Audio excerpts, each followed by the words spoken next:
History loves polishing monsters until they look like role models. Thomas Jefferson wrote, "All men are created equal," while enslaving 600 people. Mother Teresa preached about the spiritual value of suffering for poor people. She got advanced medical treatment when she was sick. Walt Disney built a kingdom of magic and rejected women from creative roles because imagination is a male department. Today, we're tearing the halo off 10 famous heroes who were brilliant, iconic, admired, and in real life, absolute nightmares. Hit subscribe because by the end, at least a few schoolbook legends should look a lot less shiny. Chapter 1. Thomas Jefferson, the hypocrite who wrote freedom. Thomas Jefferson wrote one of history's most beautiful sentences about human equality, then spent his life proving he didn't mean it. Because this wasn't passive participation in a bad system, this was active, calculated exploitation. All men are created equal. 5 words that changed the world. Revolutionary, inspiring, the foundation of American democracy. Written by a man who enslaved over 600 people during his lifetime. This wasn't some minor embarrassment he was dragged into by circumstance. Jefferson managed the system, profited from it, sold people when he needed money, freed only a handful, mostly his own children by Sally Hemings, an enslaved woman he controlled. He was one of the most educated men in the Atlantic world, read philosophy, spoke multiple languages, designed buildings, invented things, and still chose convenience over principle every single day. The plantation at Monticello ran on forced labor. His comfort depended on it. His political career was funded by it. He knew slavery was wrong, wrote about it being a moral depravity, called it an abominable crime, then went home and enslaved more people. The contradiction isn't a footnote, it's the whole story. Jefferson wrote soaring ideals about liberty while standing on a foundation of human suffering. He championed democracy while denying basic rights to hundreds of people he owned. The words were revolutionary. The plantation was old-fashioned brutality with better handwriting. Few people in history have written such beautiful lies while living such ugly truths. But at least Jefferson's hypocrisy was about politics. The next guy wrote parenting advice while abandoning all his children. Chapter 2. Jean-Jacques Rousseau, the parenting expert who abandoned his kids. Rousseau became Europe's celebrity expert on raising children. He abandoned all 5 of his own. Because nothing says qualified educator like never meeting your own kids. 1762, Rousseau publishes Emile, or On Education. It becomes a masterpiece. Revolutionary ideas about childhood, how children should be raised naturally, allowed to develop, protected from adult corruption. Europe treats it like a Bible for enlightened parenting. Tiny problem. According to Rousseau's own confession, he sent all 5 of his newborn children to a foundling hospital in Paris. Not adoption, not relatives, a foundling hospital, where infant mortality rates were catastrophic. Some estimates put survival rates below 10%. Rousseau knew this. Everyone knew this. Sending a baby to a foundling hospital was essentially a death sentence with paperwork. He did it anyway, 5 times. His excuses? Poverty, inconvenience, circumstances. Translation: fatherhood didn't fit his schedule. The man who lectured Europe on ideal child-rearing couldn't be bothered to rear his own children, wrote thousands of pages about protecting childhood innocence, didn't protect his own children from abandonment and likely death. Rousseau invented modern educational theory, then rage quit the tutorial. It's one of history's sharpest examples of do as I say, not as I do. Except he didn't even do anything. He just wrote about doing things while doing literally nothing for his own kids. At least Rousseau's crimes were passive neglect. The next guy actively tortured animals for publicity. Chapter 3. Thomas Edison, the inventor who electrocuted elephants. Edison is packaged as the cheerful wizard of invention. The reality was much uglier, because when business competition got tough, Edison's solution was public animal torture. Thomas Edison, the inventor, the genius, the man who brought light to the world, also the man who electrocuted animals for marketing purposes. 1880s to 1890s, the War of Currents. Edison promotes DC, direct current electricity. George Westinghouse promotes AC, alternating current.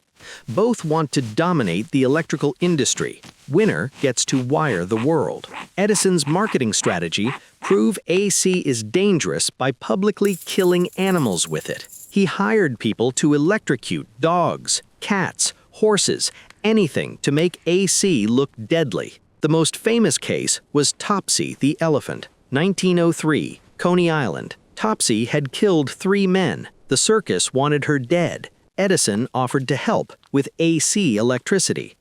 Over 1,500 people gathered to watch. Topsy was fed cyanide-laced carrots, then electrocuted with 6,600 volts of AC current. She died within seconds. Edison filmed it, released it as a movie, electrocuting an elephant.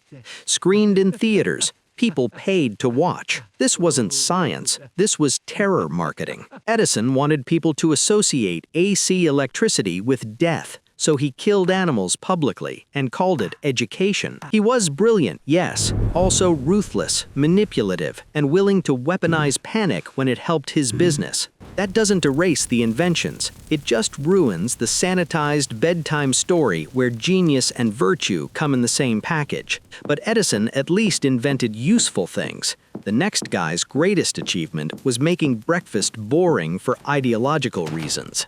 Chapter 4. John Harvey Kellogg, the cereal maker who hated pleasure. Kellogg invented cornflakes, not for taste, to suppress sexual desire, because he believed bland food could stop masturbation, and he had much darker ideas about improving humanity. 1894, John Harvey Kellogg runs a sanitarium in Battle Creek, Michigan. He's obsessed with health, cleanliness, purity, and preventing masturbation. Kellogg believed that spicy, flavorful food increased sexual urges. His solution? Create food so bland, so joyless, that your body would stop having dangerous ideas. Cornflakes weren't a breakfast idea. They were a moral weapon against human sexuality. The cereal was intentionally boring, deliberately tasteless, designed to suppress desire through sheer culinary depression. Kellogg genuinely believed that if people ate plain enough food, they'd stop masturbating. And then it gets darker. Kellogg was also a devoted eugenicist, believed in racial betterment, selective breeding, preventing undesirable people from reproducing. He founded the Race Betterment Foundation, promoted sterilization of people he deemed defective, gave lectures on improving humanity through controlled breeding. So the smiling cereal pioneer was also running an ideological crusade to control human appetite, sexuality, and reproduction. Imagine making breakfast so aggressively boring that it came with eugenics. At least Kellogg only hurt people with bad cereal. The next guy wrote beautiful stories while trying to institutionalize his wife. Chapter 5. Charles Dickens, the author who tried to gaslight his wife into an asylum. Dickens wrote unforgettable stories about cruelty and hypocrisy, then demonstrated both in his personal life, because when his marriage became inconvenient, he tried to have his wife declared insane. Charles Dickens, the great Victorian novelist, champion of the poor, exposer of social injustice. Also, a man who tried to institutionalize his wife to make room for his mistress. 1858, Dickens's marriage to Catherine collapses. He's bored, she's become inconvenient, and he wants freedom to pursue a relationship with a much younger actress, Ellen Ternan. Problem? Divorce is scandalous, difficult, expensive. Solution? Convince everyone Catherine is mentally ill. Evidence from letters shows Dickens tried to have Catherine placed in an asylum. He consulted doctors, pushed the narrative that she was unstable, unfit. A doctor examined her, found no evidence of mental illness. Catherine wasn't insane, she was just married to Charles Dickens. But Dickens wanted her gone. He launched a PR campaign, spread rumors about her mental state, painted himself as the long-suffering husband, positioned Ellen Ternan as a friend while privately conducting an affair. This is the sort of cruelty that sounds too evil for one of his novels. Yet there it is, in real life, written by the same man who exposed hypocrisy so brilliantly on the page. Dickens could identify villains everywhere, except in the mirror. But trying to gaslight your wife is at least a private evil. The next guy's crimes were against entire populations. Chapter 6. Christopher Columbus, the explorer who opened a genocide. Columbus is remembered as the brave explorer who discovered the New World. The reality is much darker. Because he didn't discover a place full of people already living there, he opened a system of conquest that destroyed them. Christopher Columbus, the navigator, the explorer, the man who discovered America. Except he didn't discover anything. People were already there. The Taino, thriving Caribbean civilizations. What Columbus did discover was how to exploit them. As governor of Hispaniola, Columbus became infamous even by the brutal standards of his own time. His rule was so abusive, so cruel, that he was arrested by Spanish authorities and removed from office. Think about that. The Spanish Empire, not known for ethical governance, thought Columbus was too brutal. What did he do? Forced labor, mass enslavement, brutal punishments, mutilation for minor infractions. Required indigenous people to bring him gold quotas. If they failed, he cut off their hands. The Taino population collapsed under Spanish rule. Disease, forced labor, violence, starvation, entire communities destroyed. Historians estimate the Taino population dropped from hundreds of thousands to near extinction within decades. Columbus wasn't a determined navigator with bad geography. He was one of history's clearest examples of exploration turning into domination the second gold entered the conversation. The kindergarten version of the story is a lie. The real version is genocide with sailing ships. At least Columbus was centuries ago. The next guy committed atrocities in the 20th century while accepting a Nobel Prize. Chapter 7. Mother Teresa, the saint who let people suffer. Mother Teresa's image was built on pure compassion. Critics say she let people die in pain while she got advanced medical care. Because suffering is spiritual becomes a suspicious principle when it only applies to poor strangers. Mother Teresa, the saint, the symbol of selfless charity, untouchable moral authority. Also, someone whose hospitals allegedly provided inadequate medical care and pain relief. Medical observers criticized her homes for the dying for years. Insufficient pain medication, reusing needles, lack of proper medical equipment, poor hygiene standards. Meanwhile, when Mother Teresa herself got sick, she received advanced medical treatment in modern hospitals. The contrast is what makes the halo wobble. She preached about the spiritual value of suffering, how pain brings people closer to God. But that philosophy seemed to apply mainly to the poor people in her care, not to herself. Defenders argue her mission wasn't meant to be a modern hospital. Fair point. But pain relief isn't a luxury. Morphine existed. She had access to it. Critics say she didn't use it adequately. Christopher Hitchens documented this extensively. Interviews with former volunteers, medical reviews. The pattern was consistent. Primitive conditions for patients, advanced care for Teresa. If suffering is spiritually meaningful, why does it seem noblest for poor strangers and less attractive when it's your own body? The saintly image survives better in photographs than in medical records. Holiness gets harder to package once someone asks what happened to the morphine. At least Teresa worked with the poor. The next guy enslaved them while calling himself a founding father. Chapter 8. George Washington, the freedom fighter who rotated slaves to avoid freeing them. Washington is remembered as the honorable founder who embodied Republican virtue. He also gamed the system to keep people enslaved, because this wasn't passive participation. This was active legal maneuvering to prevent freedom. George Washington, father of the nation, first president, symbol of liberty. Also, a man who rotated enslaved people out of Pennsylvania to prevent them from becoming free. 1780, Pennsylvania passes a gradual abolition law. Any enslaved person who lives in Pennsylvania for 6 consecutive months automatically becomes free. This is a problem for Washington. He's living in Philadelphia as president. He has enslaved people serving him. Washington's solution? Rotate them. Before anyone hits the 6-month mark, send them back to Virginia. Bring in different enslaved people. Cycle them.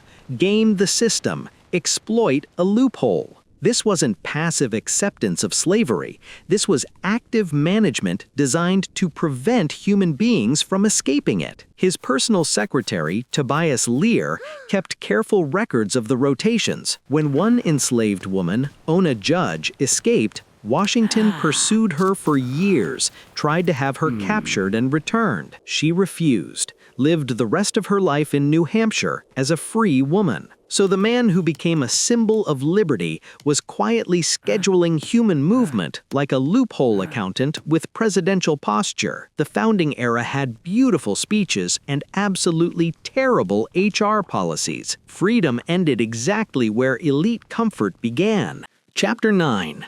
Winston Churchill, the hero with blood on his hands.